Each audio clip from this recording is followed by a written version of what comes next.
Hallelujah. सभी मसीह भाई बहनों को प्रभु यीशु के मधुर नाम में जय मसीह की। पिता परमेश्वर आप सभी को बहुत आशीष दे। सॉरी। पिता परमेश्वर आप सभी को प्रभु यीशु के नाम से बहुत आशीष दे। बाइबल पाठशाला में आप सभी का स्वागत है। इस समय परमेश्वर ने फिर से अवसर दिया कि उसका वचन के साथ सेवा करने का, इसलिए मैं परमेश्वर का धन्यवाद करता हूँ, उसकी बड़ाई करता हूँ, उसकी स्तुति करता हूँ, उसकी प्रशंसा करता हूँ। हमने कई बार कुछ समय से कई बार लाइव आ चुके हैं और फिर से लाइव आए हैं। आपका जो भी सवाल क्वेश्चन होता है आज के संदेश से, वचन से रिलेटेड, तो आप उसको पूछ सकते हैं कमेंट में और हमें आपका जवाब देने में खुशी होगी। साथ ही आप लोग को प्रार्थना का अगर ज़रूरत है तो आप प्रार्थना के लिए भी आप कमेंट में दे सकते हैं और विषय बता सकते हैं, उस पर हम लोग प्रार्थना करेंगे। परमेश्वर पिता हम लोग के प्रार्थना सुनता है, क्योंकि वो जीविता परमेश्वर है। वो आपकी भी प्रार्थना को सुनता है, हमारी भी सुनता है, उसका धन्यवाद हो। इससे पहले कि हम लोग जाएंगे प्रार्थना में और हम लोग एक गीत गाएंगे, उसके बाद वचन में जाएंगे।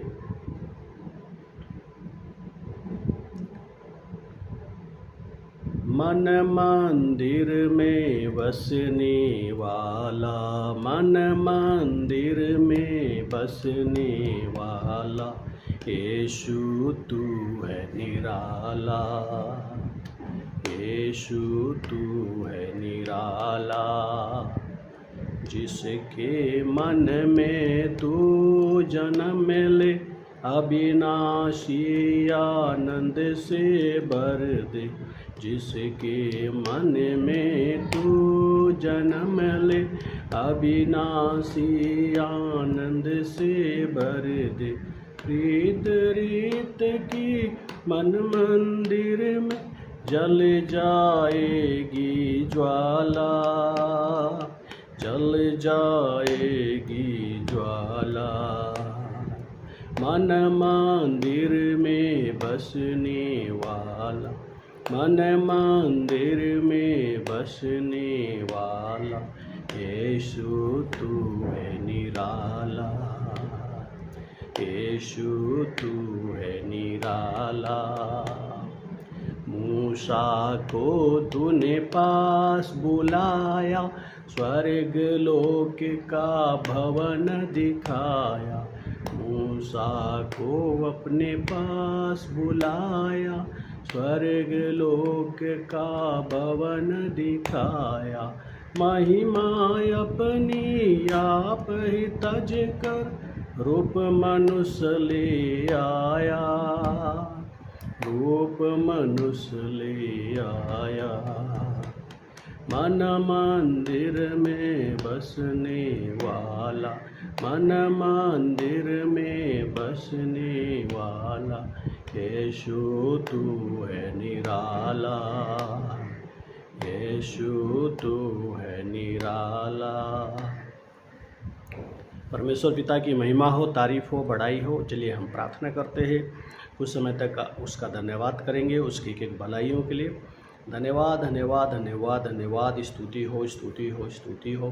तारीफ़ हो, तारीफ़ हो, तारीफ़ हो, तारीफ़ हो, तारीफ़ हो, तारीफ़ हो। मेरे पिता परमेश्वर आपकी महिमा हो, आपकी बड़ाई हो, आपकी प्रशंसा। हमें जिंदा और चंगा रखने के लिए, मेरी विरोधी तमाम दुर्घटना, मुसीबत, परेशानी से छुटकारा देने के लिए धन्यवाद। जीवन में सुख शांति और आशीषें देने के लिए धन्यवाद। कृपा देने के लिए धन्यवाद। करुणा देने के लिए धन्यवाद। मेरे पिता जगह जगह हमारे मसीह भाई बहनों को सताया जा रहे हैं, हम उनको अपनी प्रार्थनाओं में याद कर रहे हैं, विनती कर रहे हैं कि उनकी जान माल की सुरक्षा कीजिए, उनके बाल बच्चों की सुरक्षा कीजिए। और जो लोग आपके लिए जोखिम उठा के आपके नाम का सेवा करते हैं, महिमा करते हैं, आपके प्रचार प्रसार करते हैं, मेरे पिता परमेश्वर उनको अपने आत्मिक दान वरदानों से भरिए, अपने स्वर्गीय भंडार से उनकी तमाम ज़रूरतों को पूरा करिए। मेरे पिता परमेश्वर प्रभु यीशु के नाम से जो लोग मुसीबत परेशानी में है, प्रभु जी आपके दास दासी धरती पर वो जहाँ कहीं भी है, जिस देश में भी है, उनको मैं प्रभु यीशु के सामर्थी नाम से मैं फ्री कर देता हूँ मेरे पिता। उनको आशीष करता हूँ, उनके ऊपर आपका कृपा, आपका दया बोलता हूँ मेरे यीशु राजा।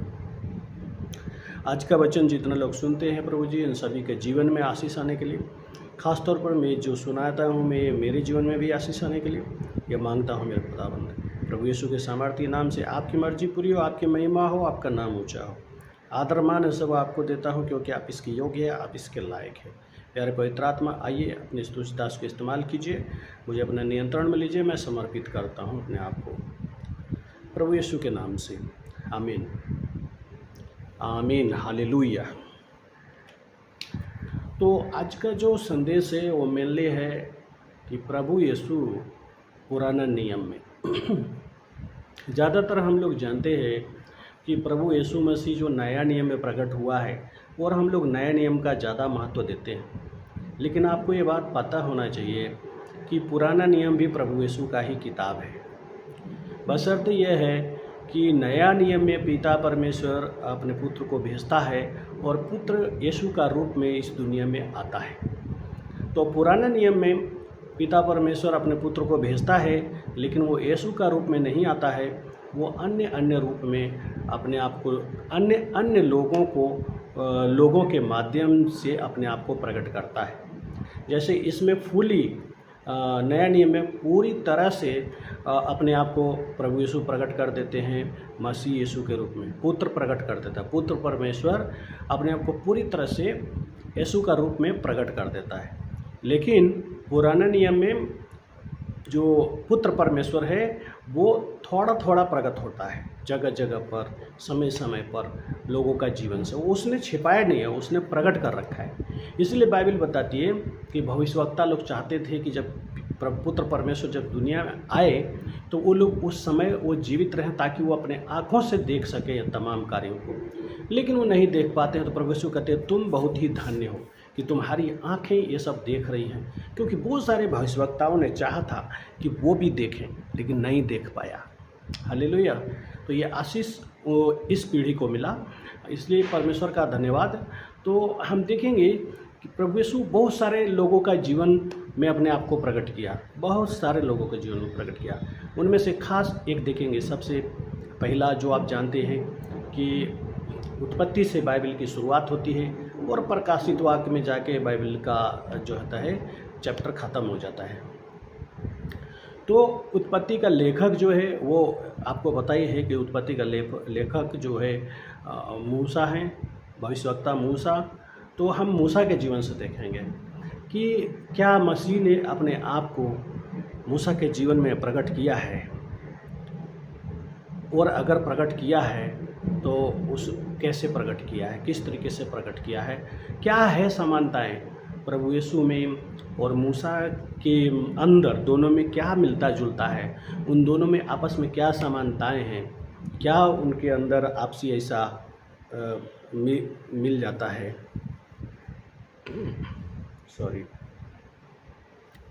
क्या मिलता है उनके आपस में, ऐसा कौन सा गुण मिलता है, ऐसा कौन सा चरित्र मिलता है, ऐसा कौन सा जो है कि समानताएं हैं, वो चीज़ें हम देखेंगे। तो उसके लिए हम बाइबल में जाएंगे और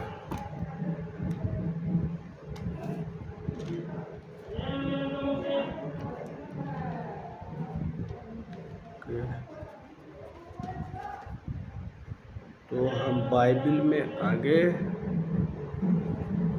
और बाइबल में हम देखते हैं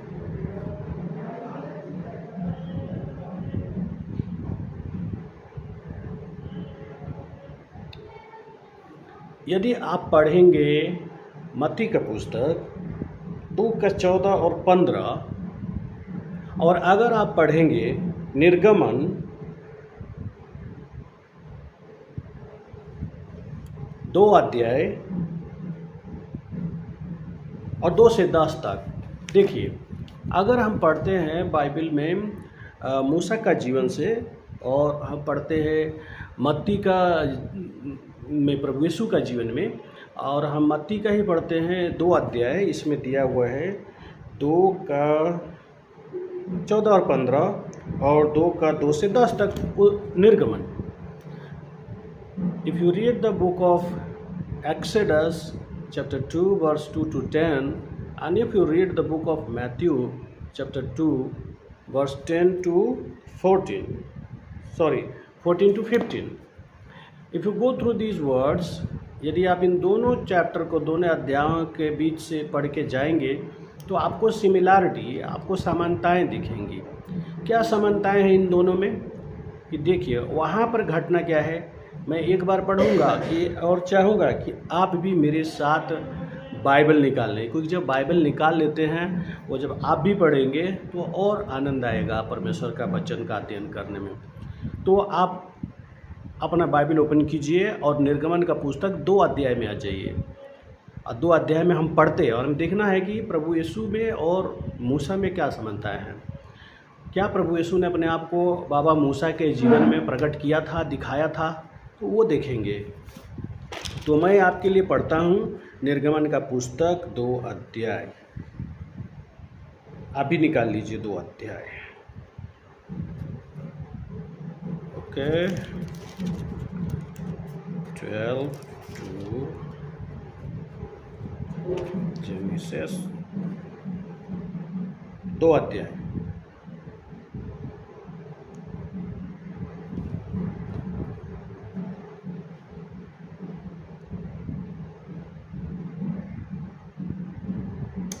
तो अगर आप 2 का 2 से पढ़िए, 2 का 2 निर्गमन 2 अध्याय और 2 से लेकर के 10 तक पढ़ेंगे तो यहाँ पर क्या दिया है। मैं तो इंग्लिश बाइबल में है तो मैं पढ़ रहा हूँ एक्सोडस चैप्टर 2 वर्स 2 से।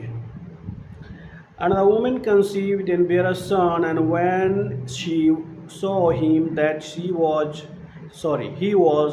a goodly child, she hid him 3 months. And when she could not longer hide him, she took for him an ark of bulrushes and daubed it with slime and with pitch, and put the child therein, and she laid it in the flags by the rivers of brinks. And his sisters stood afar off to wait what would be done to him. तो आप भी पढ़िए अपने Bible में, देखिए निर्गमन 2 अध्याय और 2 से। अब मैं 5वां पढ़ रहा हूँ, 5 नंबर वचन 2 का। And the daughter of Pharaoh came down to wash herself at the river, and her maidens walked along by the river's side, and when she saw the ark among the flags, she went to her and maid to fetch it. And she sent her maid to fetch it. When she had opened, you know the whole story, आपको सारा कहानी पता है कि ये 2 अध्याय में मूसा का जन्म होता है और उसकी मम्मी देखती है कि भाई ये तो बहुत सुंदर बच्चा है, तो उसको 3 महीने तक छिपा के रखती है कुछ दिन तक, और जैसे वो बड़ा हो जाता है तो नहीं छिपा पाती है, तो वो क्या करती है, एक घास फूस का बनाती है,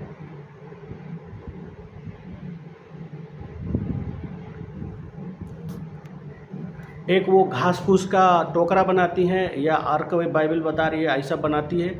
और बनाने के बाद उसको वो नदी में उसको बहा देती है, उसमें मूसा को रख के। दरअसल उस समय इस बच्चे का मूसा नाम भी नहीं था। तो वो जो टोकरा होता है वो जा करके एक किनारे, नील नदी के किनारे लग जाता है, एक किनारे पर। वहीं पर फ़ैरो जो मिस्र देश की राजा की बेटी थी, राजकुमारी थी, वो नहाने के लिए आती है और वो टोकरा को देखती है तो अपने दासियों को बोलती है जाओ उसे लेकर के आओ। फिर वो लोग लेकर के आते हैं। पूरी स्टोरी आपको पता है कि वो उसको फिर ले जाती है, अपना बेटा बना के अपने घर पर रखती है। हालेलुया। अच्छा, अगर हम ऐसे ही मत्ती का पुस्तक में हम पढ़ते हैं 2 अध्याय और उसका 14-15, मैथ्यू चैप्टर 2 वर्स 14 to 15, तो मैं इसको पढ़ूंगा और आप अपने बाइबल में ज़रूर देखिएगा। मत्ती का पुस्तक 2 अध्याय पढ़ने जा रहा हूँ।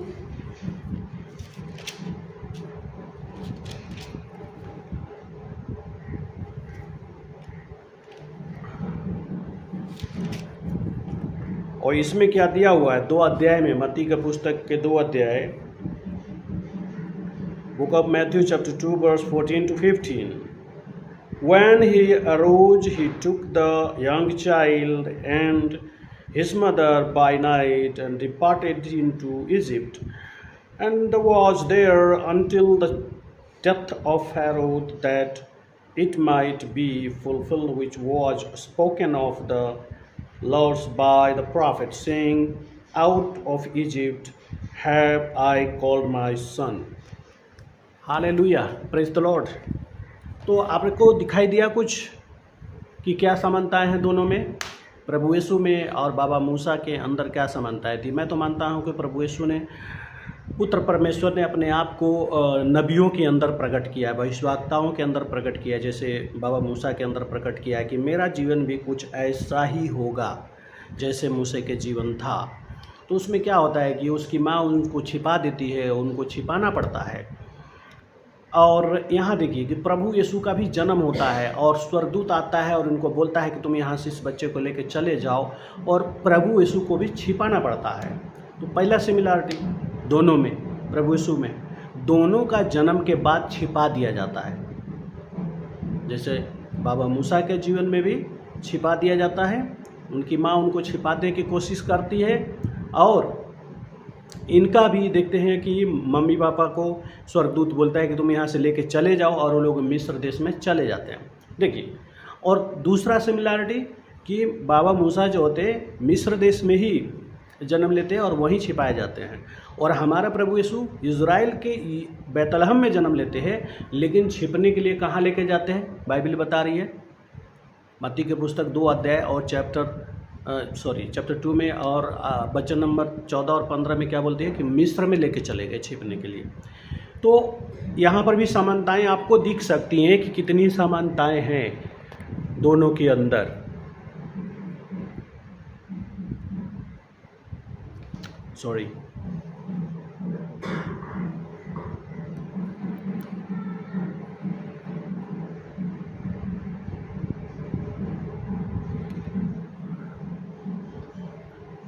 तो यहाँ पर आपको दोनों के अंदर समानताएं दिख सकती हैं कि क्या समानताएं हैं दोनों के अंदर।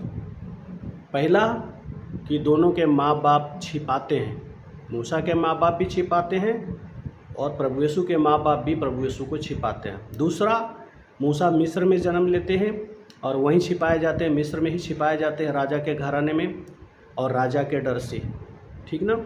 उसी प्रकार से प्रभु यीशु भी मिस्र देश में छिपाए जाते हैं।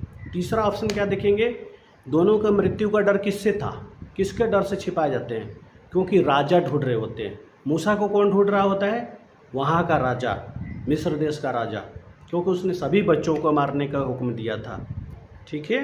तो वहाँ पर उन राजा के भय से मूसा को छिपाया जाता है। लेकिन इधर भी हेरोद के डर से, क्योंकि हेरोद जो था सभी बच्चों का मारने का ऐसा, प्रभु यीशु का मारने का ऐसे करता है, तो स्वर्गदूत उसको पहले ही बता देता है कि आप इनको लेके चले जाओ, वो लोग लेके चले जाते हैं। तो 3 हो गया। चौथा सिमिलरिटी आपको दिखेगा कि मूसा के छिपने के वजह से और उसके समय में जो भी बच्चे होते हैं सभी मारे जाते हैं, और इर्मिया भविष्यवक्ता या जकरिया भविष्यवक्ता भविष्यवाणी करके बताता है कि सारे बच्चों को मार देता है हेरोद, जितने भी उस उम्र के बच्चे होते हैं। प्रभु यीशु को जब नहीं पाता है तो जितने भी बच्चे उस दिन में जन्म लिए होते हैं उन सबको मार देता है। तो ऐसा भविष्यवक्ता का भविष्यवाणी है। तो ये भी सिमिलरिटी हो गई, समानता हो गई दोनों का जीवन, लाइफ जीवन से, इंसिडेंट से। अर्थात प्रभु यीशु ने, पुत्र परमेश्वर ने पहले ही मूसा का जीवन में अपना जीवन को प्रकट कर दिया है कि मेरे जीवन में क्या क्या होने वाला है, वो मूसा का जीवन में करके दिखा दिया है। तो ये हो गया। और मूसा का पालन पोषण का व्यवस्था परमेश्वर करता है, वैसे ही प्रभु यीशु का पालन पोषण का व्यवस्था भी परमेश्वर करता है। देखिए, वहाँ पर जो विरोधी होता है वही उसको पालता है, मूसा को उसका बेटी ही पालती है। बाप उसको मारने का आर्डर करता है और बेटी उसी घर में उस बच्चे को रख के क्या करती है, पालन पोषण करती है। हम देखते हैं और थोड़ा वचन में,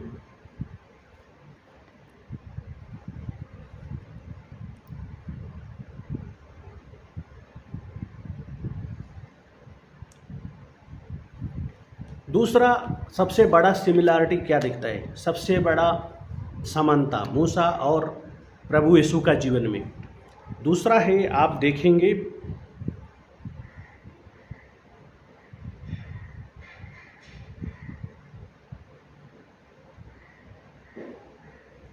दोनों को क्या होता है, ऐसे बुराई लोग, जो बुरे लोगों का जो स्वामी होते हैं, उनसे लड़ाई होती है दोनों का। उधर बुराई का जो राजा है फिरौन है, इधर प्रभु यीशु का जिससे लड़ाई होती है वो शैतान होता है, ठीक है ना। दोनों को इस प्रकार का है। और उससे बड़ा जो समानताएं है वो है उत्पत्ति 34 अध्याय और मत्ती 4 अध्याय। अगर आप निर्गमन 34 अध्याय और मत्ती का 4 अध्याय पढ़ते हैं तो क्या दिखता है, वहाँ पर आपको दिखता है कि प्रभु यीशु 40 दिन तक प्रभु यीशु उपवास रहते हैं, बिना खाना पानी के रहते हैं और परमेश्वर के साथ समय बिताते हैं। ऐसे ही कुछ मूसा का जीवन में भी है, वो भी 40 दिन 40 रात गुफा में रहते हैं और उपवास में समय बिताते हैं। हालेलुया। तो ये समानताएं आपको देखने का मिलती हैं, इसको आप पढ़ के देख सकते हैं। मैं चैप्टर बता दे रहा हूँ, आप मैच करके देख लीजिएगा। निर्गमन का पुस्तक और उसका 34 का 28 पढ़ लीजिएगा मूसा के जीवन में देखने के लिए, और मत्ती के जीवन में प्रभु यीशु के जीवन में देखने के लिए मत्ती का पुस्तक 4 का 2। अच्छा, उसके बाद आपको देखने का मिलता है कि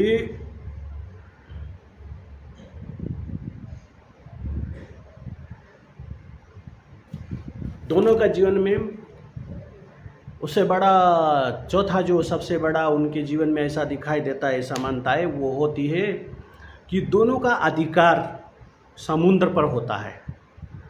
देखो, बाइबल ऐसे बताती है कि बाबा मूसा मिस्र से इजरायली लोगों को लेकर के आते हैं, तो आगे लाल सागर होता है और वो क्या बोलते हैं, लाल सागर को 2 भाग कर देते हैं और उसके बीच में से अपने लोगों को लेके जाते हैं।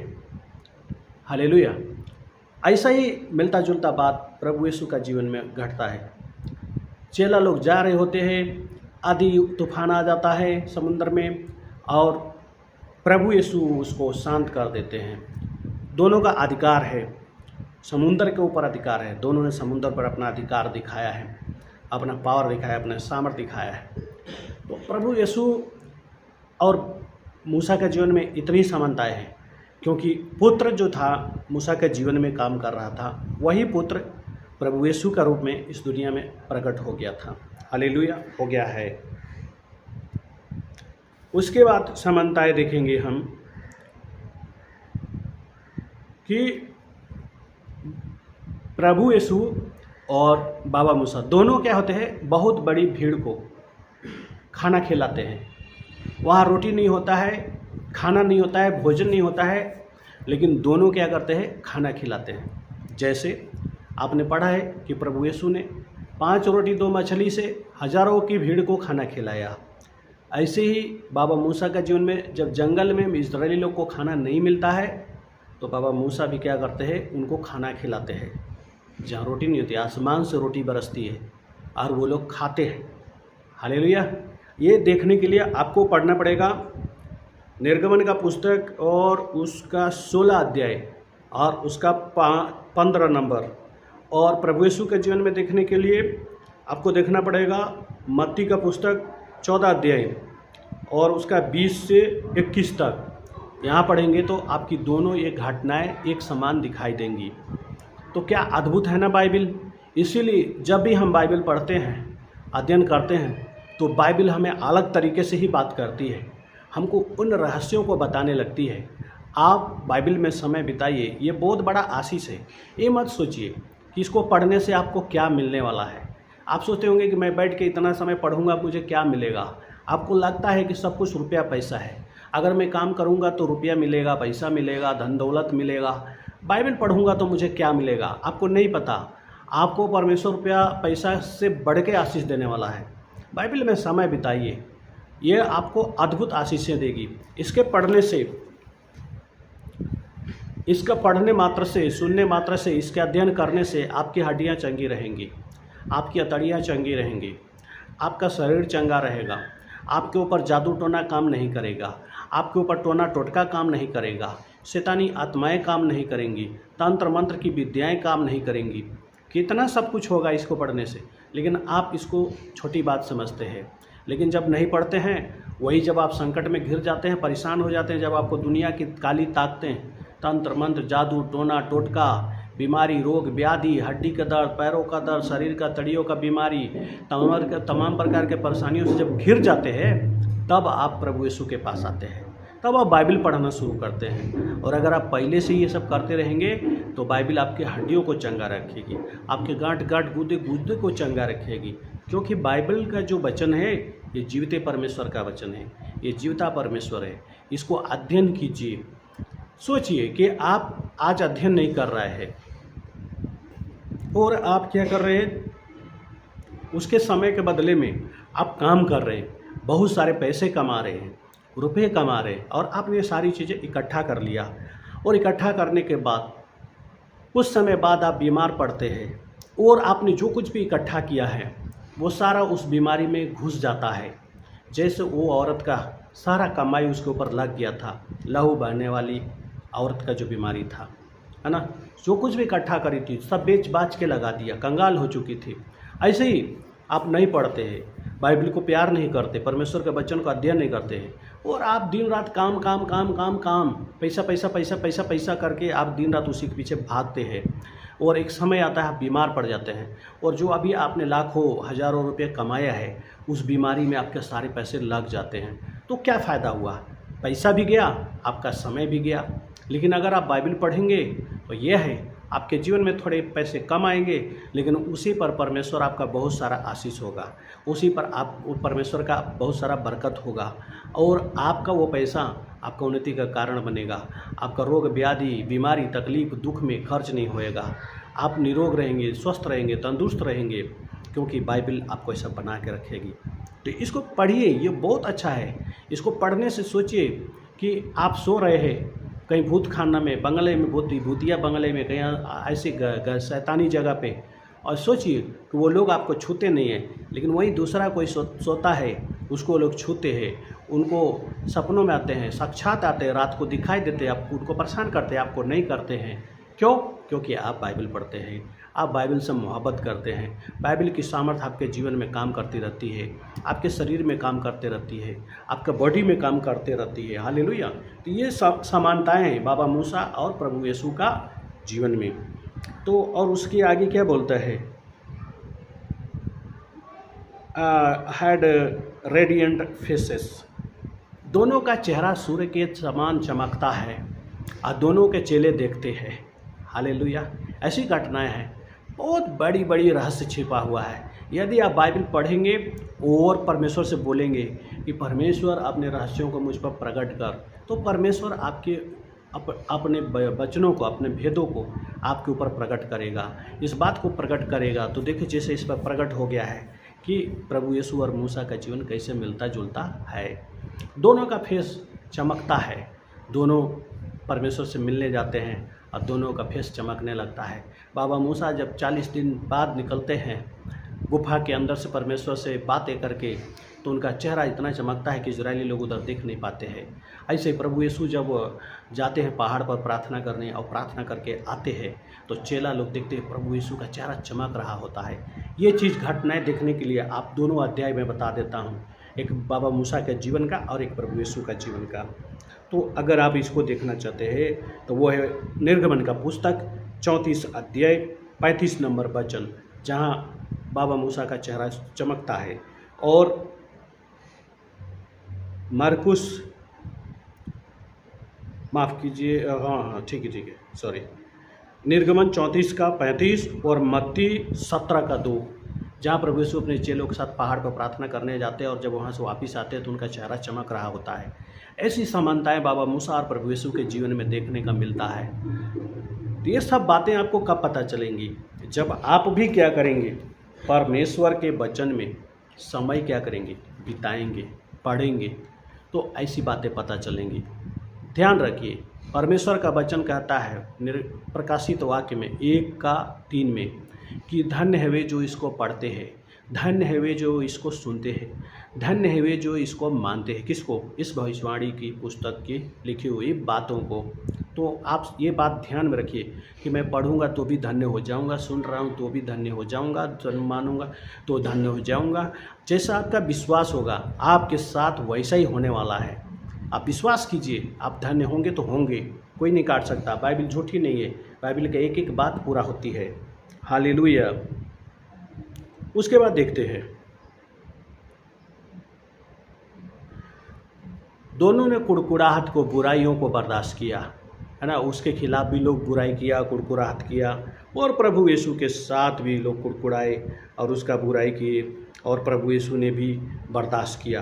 तो बाबा मूसा के जीवन में जाने के लिए आप देखेंगे निर्गमन का पुस्तक 15 अध्याय और उसका 24 नंबर, और प्रभु यीशु का जीवन में देखने के लिए आप देखेंगे मरकुस 7:2, वहाँ पर आप देखेंगे। उसके बाद क्या दिखता है समानताएँ, मेड इन इंटरसेसरी प्रेयर्स, दोनों ने क्या हुआ, अपने ही लोगों के लिए, है ना, उस प्रार्थनाएं किया। मीडिएटर के बीच में ऐसा मीडिएटर बन के बीचवाई किया परमेश्वर और मनुष्य के बीच में। ऐसा प्रभु यीशु ने भी किया। इजराइलियों को लिए परमेश्वर ने बार बार नाराज़ हुआ, उनको ख़त्म करना चाहा। बाबा मूसा ने उनके लिए बीच में खड़ा होकर बार बार उनको परमेश्वर के गुस्से को शांत किया और उनसे प्रार्थना करी और इजराइलियों को बचाया। ठीक उसी प्रकार से प्रभु यीशु भी हमारे लिए सूली पर चढ़ता है और हमारे लिए परमेश्वर से प्रार्थना करता है, प्रायश्चित करता है और हमें परमेश्वर के क्रोध से बचाता है। हालेलुया। उसके बाद और आपको देखने के क्या मिलता है,